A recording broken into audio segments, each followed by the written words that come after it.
শারীরিক প্রতিবন্ধকতার কারণে নিজে পড়ালেখা করতে না পারলেও অন্যান্য বিশেষ চাহিদা সম্পন্ন মানুষের পাশে দাঁড়িয়েছেন ইমরান হোসেন।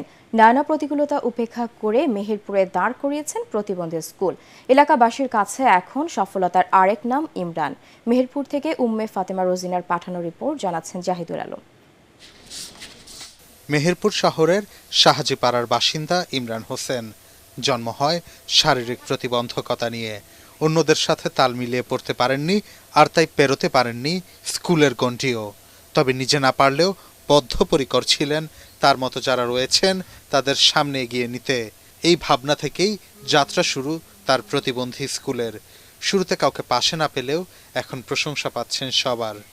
ইনাকে যদি সরকারিভাবে কোনো অনুদান দেওয়া হয় তাহলে আমরা সামাজিকভাবে যারা আশপাশে যারা বসবাস করি এরা সবাই বিষয়টা ভালো চোখে দেখবে বলে মনে হয়। স্কুলে ভর্তি করে দিলে মাথার ব্রেনটা একটু বাড়বে, যে ছেলেপিলের ভিতরে খেলাধুলা এগুলা করতে বলেছে।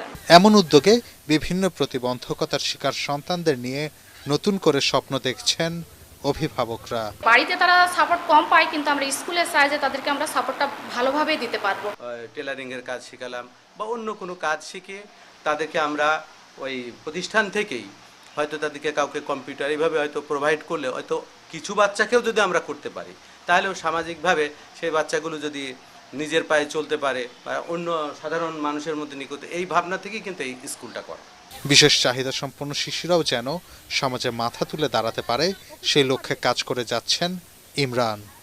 প্রতিবন্ধী নিয়ে একটি কাজ করব বা একটি প্রতিষ্ঠান চালাবো, এটা আমার স্বপ্ন। শুধু নিজের জন্য নয়, ইমরানের স্বপ্ন সমাজে তার মতো আরও যারা রয়েছেন তাদের নিয়ে একসাথে এগিয়ে যাওয়া।